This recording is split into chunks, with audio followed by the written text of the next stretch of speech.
قرآن مجید فرقان حمید کی 114 صورتوں میں سے سورۃ یونس، اس کی آیت نمبر 87 میں اللہ پاک نے ارشاد فرمایا کہ اس وقت کو بھی یاد کرو وَأَوْحَيْنَا إِلَىٰ مُوسَىٰ، اور جب ہم نے وحی کی حضرت موسیٰ علیہ السلام کی طرف وَأَخِيهِ، اور ان کے بھائی حضرت ہارون علیہ السلام کی طرف، یعنی حضرت جبریل علیہ السلام کو بھیجا موسیٰ علیہ السلام کی طرف وحی دے کر، اور حضرت ہارون علیہ السلام جو کہ موسیٰ علیہ السلام کے سگے بھائی تھے ان کی طرف حکم جاری کیا ان تبوآ، کہ تم مہیا کرو لقومکما، اپنی قوم کے واسطے، اے موسیٰ علیہ السلام، اے ہارون علیہ السلام، اپنی قوم کے واسطے مہیا کرو بمصر، اس مصر کے اندر، اس مصر کی سرزمین پر، بیوتن، گھر، یعنی اس مصر کی سرزمین پر اپنی قوم کے واسطے گھر تیار کرو، وَاجْعَلُوا، اور بناؤ، بیوتکم قبلۃً، اپنے گھروں کو قبلہ، یعنی اس قبلے سے مراد جائے نماز بناؤ، اپنے گھروں کے اندر جائے نماز، یعنی جس جگہ پر کھڑے ہو کر تم قبلہ رخ کھڑے ہو کر نماز ادا کرو، وَأَقِیمُوا الصَّلَاةَ، اور اس جگہ پر کھڑے ہو کے اللہ تعالیٰ کی بارگاہ میں سر جھکاؤ، نماز کی پابندی کرو، وَبَشِّرِ الْمُؤْمِنِينَ، اور خوشخبری دے دو مسلمانوں کو، ایمان والوں کو جو تم پر ایمان لائے ہیں، جنہوں نے تمہاری نبوت کا اقرار کیا ہے، ان کو جنت کی خوشخبری دے دو۔ گھر کے اندر جائے نماز بنانے کا مطلب یہ ہے کہ اپنے گھر کے اندر ایسی جگہ مخصوص کی جاتی ہے جس جگہ پر کھڑے ہو کر اللہ تعالیٰ کی بارگاہ میں سر جھکایا جاتا ہے اور خدا کی بارگاہ میں سجدہ کیا جاتا ہے، جیسا کہ نبی کریم علیہ السلام نے حدیث پاک میں ارشاد فرمایا کہ 6 چیزیں مجھے ایسی عطا کی گئی ہیں، 6 نعمتیں مجھے ایسی عطا کی گئی ہیں جو چیزیں 1,00,000 کئی ہزار نبیوں میں سے کسی کو بھی نہیں عطا کی گئی تھیں، وہ 6 چیزیں مجھے دی گئی ہیں۔ ان 6 چیزوں میں سے ایک چیز یہ بھی ہے کہ نبی کریم علیہ السلام نے فرمایا کہ خدا کی ذات بابرکات نے میرے قدموں کی وجہ سے ساری زمین کو میرے لیے مسجد بنا دیا ہے، ساری زمین کو۔ اب اس کے اندر 2 خصوصیتیں ہیں، یہ جو حضور علیہ السلام نے ایک چیز بیان فرمائی ہے نا، اس کے اندر بھی 2 چیزیں ہیں۔ ایک تو ساری زمین کو میرے لیے اللہ پاک نے مسجد بنا دیا ہے، کوئی بندہ بامر مجبوری جہاں بھی ہو وہاں وہ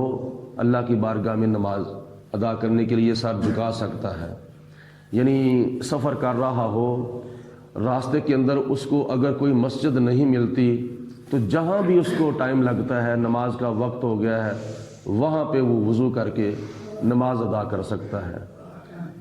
کسی جگہ پہ گیا ہے کاروباری سلسلے میں، وہاں کوئی مسجد نہیں ہے تو بغیر مسجد کے بھی وہاں وہ وضو کر کے نماز ادا کر سکتا ہے۔ مسجد کے اندر اگرچہ زیادہ فضیلت ہے، زیادہ فائدہ ہے،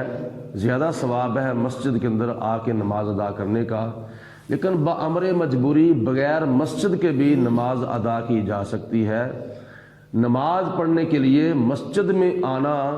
یہ اگرچہ زیادہ ثواب کا کام ہے، زیادہ فضیلت ہے، ورنہ نماز بغیر مسجد کے بھی ہو جاتی ہے، کیونکہ نماز اللہ تعالیٰ کا فرض ہے اور اللہ تعالیٰ کا حق ہے، یہ جہاں ٹائم مل جائے وہاں ادا کیا جائے۔ دوسری چیز اس کے اندر یہ ہے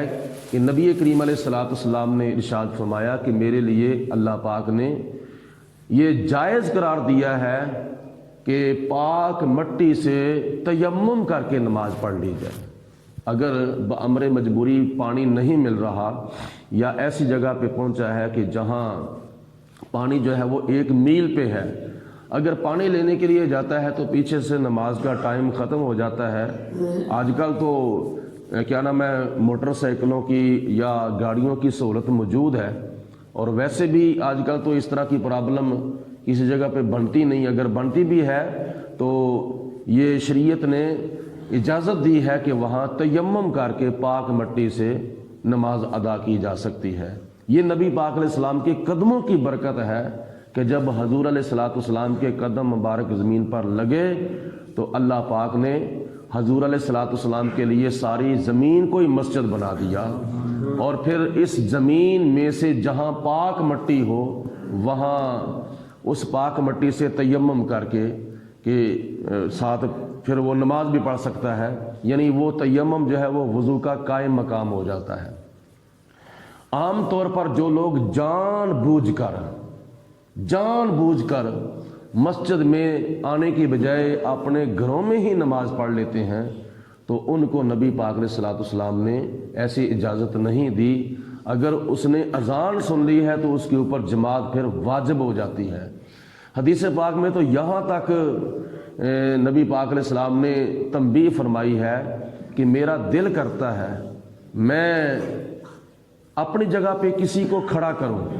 یعنی مصلی کے اوپر کسی کو کھڑا کروں نماز پڑھانے کے لیے، پھر میں حکم دوں اپنے صحابہ کو لکڑیاں جمع کرنے کا۔ جب لکڑیاں جمع ہو جائیں تو میرا دل کرتا ہے کہ میں ان لوگوں کے گھروں کو جا کے آگ لگا دوں جو لوگ جان بوجھ کر بغیر شرعی عذر کے مسجد میں نہیں آتے اور جماعت کے ساتھ آ کے نماز ادا نہیں کرتے۔ نماز اگرچہ ہو جاتی ہے لیکن یہ خیال کرنا چاہیے کہ نبی پاک علیہ السلام نے کتنی ناراضگی کا اظہار فرمایا ہے، اور حضور علیہ السلام فرماتے ہیں میں ایک ارادہ یہ کرتا ہوں، پھر میرے دل کے اندر خیال آ جاتا ہے کہ قصور تو ان کا ہے کہ جو جان بوجھ کر اپنے گھروں میں نماز پڑھتے ہیں، لیکن ان بچوں کا کیا قصور ہے، اور گھر کے اندر جو سامان ہے اس کا کیا قصور ہے۔ حضور علیہ السلام فرماتے ہیں پھر میں اپنا ارادہ تبدیل فرما لیتا ہوں، گھروں کے اندر بچے ہوں گے، گھروں کے اندر عورتیں ہوں گی، گھروں کے اندر کھانے پینے کا سامان ہوگا، اس وجہ سے پھر میں اپنا ارادہ ترک کر لیتا ہوں۔ ورنہ جو لوگ جان بوجھ کے مسجد میں نہیں آتے اپنے گھروں میں نماز پڑھ لیتے ہیں تو ان کے لیے حضور علیہ الصلوۃ والسلام نے یہ ابو داؤد شریف کی حدیث پاک، ابن ماجہ شریف کی حدیث پاک کے اندر ایک نہیں کئی روایتیں اس طرح کی موجود ہیں۔ تو بغیر شرعی عذر کے گھر کے اندر نماز نہیں پڑھنی چاہیے۔ یہاں تک بھی حدیث پاک میں آتا ہے کہ حضور علیہ الصلوۃ والسلام جب کسی صحابی کے گھر میں تشریف لے جاتے تھے، کیونکہ ایسا ہوتا تھا کہ ہر صحابی کی خواہش ہوتی تھی کہ حضور نبی کریم علیہ الصلوۃ والسلام میرے گھر میں تشریف لائیں۔ آج کیا نام ہے عاشق لوگ بھی کہتے ہیں کہ حضور علیہ الصلوۃ والسلام اپنے خواب کے اندر کئی خوش نصیبوں کے گھروں میں تشریف لاتے ہیں، تو کبھی ایسا وقت آ جائے وہ آئے رات جس میں خواب آئے تم بھی آ جاؤ، وہ آئے رات جس میں خواب آئے تم بھی آ جاؤ، مجھے ایسی کبھی ہو نیند آئی یا رسول اللہ۔ کبھی ایسی نیند آ جائے حضور نبی کریم علیہ الصلوۃ والسلام ہمارے خواب کے اندر تشریف لے آئیں تو ہمارے گھروں کو بھی یہ شرف بخشا جائے۔ اور ایسا ممکن ہے جو نبی پاک علیہ السلام سے محبت کرتے ہیں، حضور علیہ السلام سے الفت رکھتے ہیں اور نبی پاک علیہ الصلوۃ والسلام کی سنتوں پر عمل کرتے ہیں، اور دن رات صبح و شام یہاں تک کہ رات کو سوتے وقت بھی درود پاک پڑھتے رہتے ہیں، اور درود پاک پڑھتے پڑھتے میں سو جاؤں یا مصطفیٰ کہتے کہتے، کھلے آنکھ صلی علی کہتے کہتے، تو تو کبھی نہ کبھی پھر ایسا ہو ہی جاتا ہے، درود پاک کی برکت سے درود والا خوابوں میں تشریف لے آتا ہے۔ تو ایسا ممکن ہے۔ نبی پاک علیہ الصلوۃ والسلام نے حدیث پاک میں ارشاد فرمایا ہے کہ جس نے مجھے خواب میں دیکھا اس کو تعبیریں پوچھنے کی ضرورت نہیں ہے، اس نے مجھے حقیقت میں دیکھا ہے۔ تو یہ کچھ اوقات ہوتے ہیں، سنہری موقع ہوتے ہیں، جن موقعوں میں نبی پاک علیہ الصلوۃ والسلام اپنے غلاموں کو اپنی زیارت کا اور اپنے دیدار کا شرف بخشتے ہیں۔ تو صحابہ کرام کے اندر ایسے صحابی بھی ہوتے تھے، یا رسول اللہ میرے گھر بھی آپ تشریف لائیں، یا رسول اللہ آپ میرے گھر تشریف لائیں، یا رسول اللہ آپ میرے گھر میں تشریف لائیں، میں آپ کو کیا نام ہے کھلاؤں پلاؤں، آپ کی مہمان نوازی کروں، میرا دل کرتا ہے کہ آپ میرے گھر میں قدم رجع فرمائیں۔ تو نبی پاک علیہ السلام کبھی کسی صحابی میں گھر میں، کبھی کسی صحابی کے گھر میں جب تشریف لے جاتے تھے تو پھر وہ صحابی صاحب مکان حضور کی بارگاہ میں عرض کرتا، یا رسول اللہ یہ میرے گھر کی اس کونے کے اندر 2 رکعت نماز نفل ادا کریں، میرے گھر کے فلاں حصے کے اندر 1 نماز ادا کریں تاکہ وہ میرے لیے وہ جگہ جو ہے وہ مسجد بن جائے۔ اس کو کہتے ہیں مسجد بیت۔ اور ہر گھر کے اندر کوئی کونا، کوئی کمرہ، کوئی اس طرح کی جگہ مخصوص ہونی چاہیے جہاں ہماری مسلمان مائیں بہنیں بیٹیاں نماز ادا کریں، یا جب رمضان المبارک کا مہینہ آئے تو پھر وہاں وہ اعتکاف کیا کریں۔ یہ ہر گھر کے اندر کوئی اس طرح کی جگہ مخصوص ہونی چاہیے، کوئی کونا مخصوص ہونا چاہیے کہ جس کو مسجد قرار دے دیا جائے، اور وہ خواتین کی مسجد ہے۔ یہ یاد رکھیں، مردوں کی مسجد محلے میں ہوتی ہے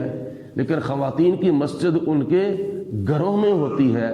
جو گھر والا کہہ دے کہ یہ میں نے جگہ اتنی جو ہے وہ نماز کے لیے مخصوص کر دی ہے تو اللہ پاک عورتوں کے لیے اس کو مسجد کا درجہ عطا فرما دیتا ہے۔ تو جان بوجھ کر بہرحال گھر میں نماز ادا کرنا حضور علیہ الصلوۃ والسلام کے حکم کی خلاف ورزی ہے۔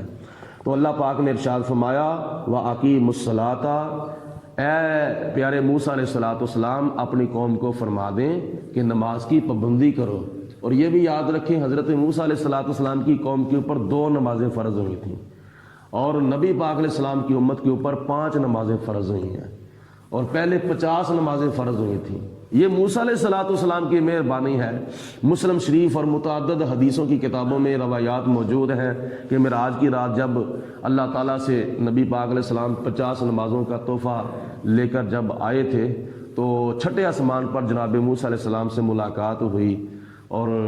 عرض کی یا رسول اللہ آپ معراج پر گئے تھے تو آپ کو اللہ تعالیٰ نے امت کے لیے کیا تحفہ عطا فرمایا ہے؟ تو نبی پاک علیہ السلام نے فرمایا کہ 50 نمازوں کا تحفہ عطا فرمایا ہے۔ عرض کی یا رسول اللہ میری امت پر 2 نمازیں فرض ہوئی تھیں،